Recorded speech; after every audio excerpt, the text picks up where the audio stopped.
કે રાજસ્થાનમાં 2 કે 7. એક મિનિટ માટે રોકી રહ્યો છું. PMARQ નો જે એક્ઝિટ પોલ આવ્યો છે, PMARQ ના એક્ઝિટ પોલ પ્રમાણે એનડીએને સ્પષ્ટ બહુમત જોવા મળી રહી છે.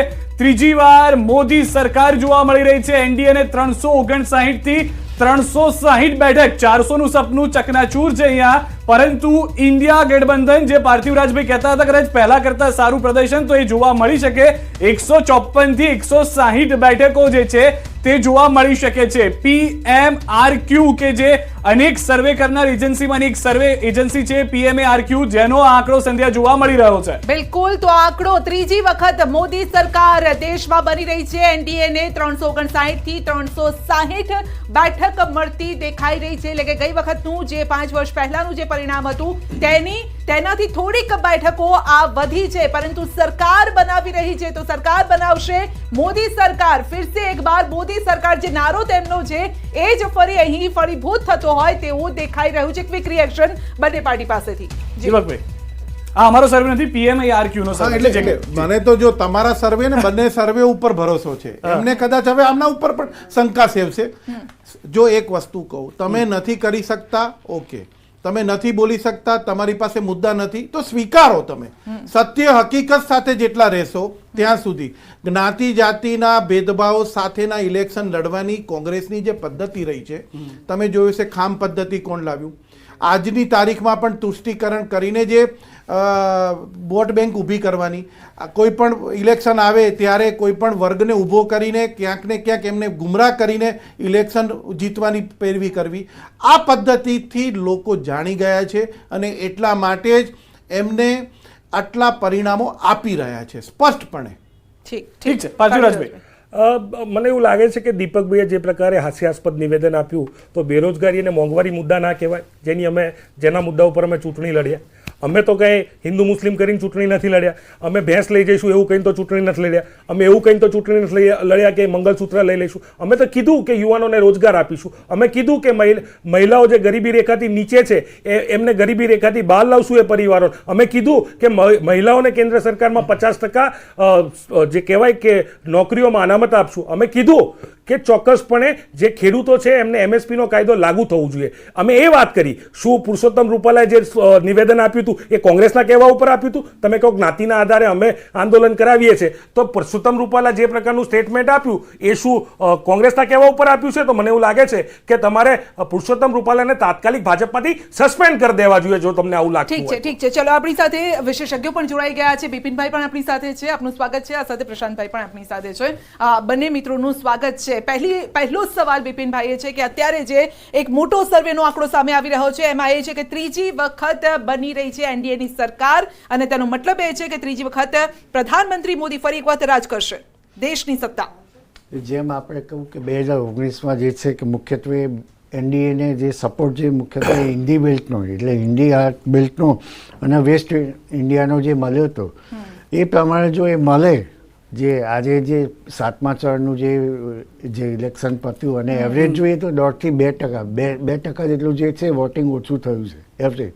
પરંતુ વોટર્સ વધવાને કારણે જે છે એ ગેઇન એમને મળી શકે છે. અને એ પ્રમાણે મુખ્યત્વે જોઈએ તો જે પૂર્વના રાજ્યો જે છે ત્યાં આગળ 2019માં 26 જેટલી સીટો મળી હતી ટોટલ 63માંથી. અને એ પ્રમાણે અને સૌથી વધુ જે છે એનડીએને સપોર્ટ જો મળ્યો હોય તો ઇન્ડિયા બેલ્ટમાં એમાં 225માંથી 203 મળી હતી. એટલે એ પ્રમાણે જો આ સર્વે પ્રમાણે જો ઇન્ડિકેશન આવે અને એ છે તો એ મને લાગે છે ચોક્કસપણે એ મારા અંદાજ પ્રમાણે જે અમે જે વોટિંગ પેટર્ન સ્ટેટ વાઇઝ ને બૂથ વાઇઝ એટલે જે એમને પાર્લામેન્ટરી સીટ પ્રમાણે જોયું છે એ મુખ્યત્વે 320 થી 350 જેટલો છે એ મારો અંદાજ છે. જે એ જ આંકડો અહીંયા પણ સામે 360 નો આંકડો સામે આવી રહ્યો છે ટોટલ. એટલે તમે લગભગ નજીક જ ન્યૂઝ 18 ના એક્ઝિટ પોલની અંદર 322 બેઠકમાંથી 200 થી વધુ બેઠક મળી શકે છે એનડીએને. 322 બેઠકોનો હાલનો જે આંકડો છે તે પ્રમાણે ઇન્ડિયા ગઠબંધન સેન્ચુરી મારી રહ્યું છે, પરંતુ તેની સામે એનડીએ ડબલ સેન્ચુરી સાથે આગળ છે. 205 બેઠકો કદાચ એનડીએ પાસે છે. 322 માંથી 196 થી 205 અને ઇન્ડિયા પાસે 92 થી 101. 322 બેઠકોને લઈને પ્રશાંતભાઈ, એક તરફ બીજો એક સર્વે કે જે 350 પ્લસ બેઠકો કહી રહ્યું છે 400 બેઠકો સપનું કદાચ નથી પૂરું થઈ રહ્યું, પરંતુ 322 માંથી ન્યૂઝ 18 ના સર્વે પ્રમાણે 200 બેઠકો એનડીએ પાસે છે.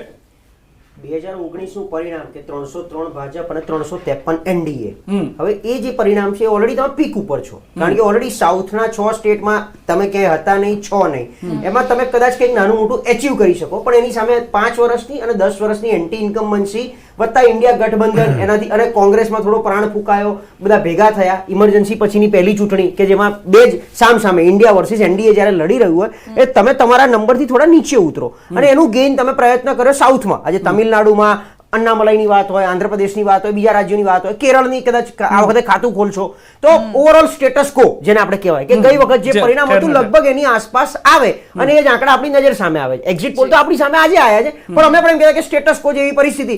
નો ડાઉટ કોંગ્રેસ કે ઇન્ડિયા ગઠબંધન ભેગા થઈ અને એક એમનામાં પોતાનામાં પ્રાણ આવ્યો, એમણે એક મજબૂતાઈથી લડત આપી.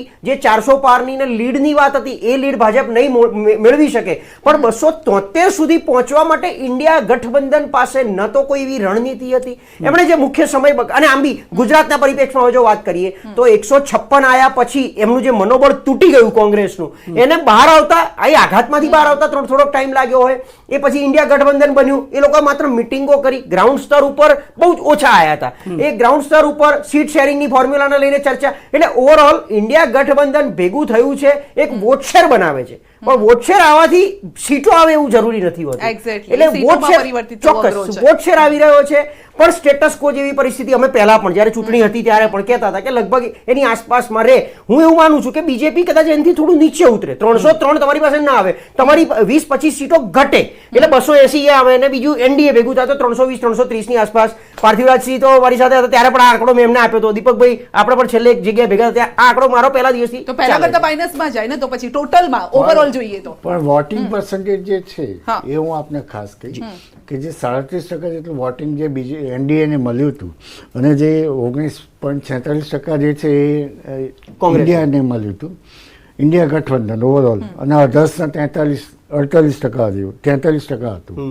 તો ઓવરઓલ જોઈએ તો એ જે છે આ વખતે એનડીએને જે છે, એનડીએ અને બંને ઇન્ડિયા ગઠબંધન બંનેની જે છે વોટિંગ પેટર્ન, જે વોટિંગ પર્સન્ટેજ છે એ વધશે, પરંતુ ઓવરઓલ ગેઇન છે એનડીએને મળશે એવું સ્પષ્ટપણે છે. પાર્થિવરાજભાઈને સંધ્યા આપણે એ પણ પૂછી લે કે હવે પ્રશાંતભાઈ ઉપર એમને ભરોસો છે કે નહીં. પ્રશાંતભાઈ કેમ કે એ ખુદ ગ્રાઉન્ડ લેવલ પર જઈને આવ્યા છે ને, એમણે એવું કીધું છે આંકડો છે, હવે સર્વે નથી.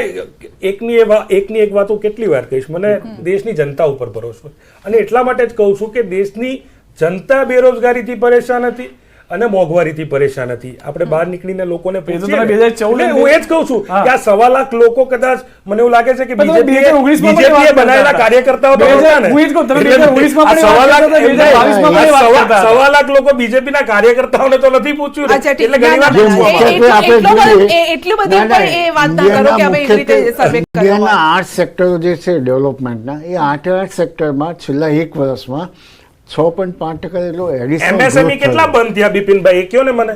એમએસએમઈ બંધ નહીં થાય, અને કેટલા MSME બંધ થયા? ગ્રોથ થયો છે. અરે બંધ કેટલા બંધ થયા છે, આંકડા આપું તમને આંકડા આપું. કેમ નોટબંધીમાં કેટલા બંધ થયા, નોટબંધીમાં કેટલા બંધ થયા, પણ ખબર નહીં, હવે મને ખબર નથી. કમલમના આંકડા અલગ હશે અને સર્વે કરેલા રિસર્ચ મારી વાત સાંભળો. આંકડા અલગ હશે. પાર્લામેન્ટ કહેવાનો મતલબ કે પોતાની ફેવરમાં બોલો તો સારું. એમણે સૌથી તામિલનાડુનું જ્યારે તમે બતાવ્યું ત્યારે મેં એમ કીધું કે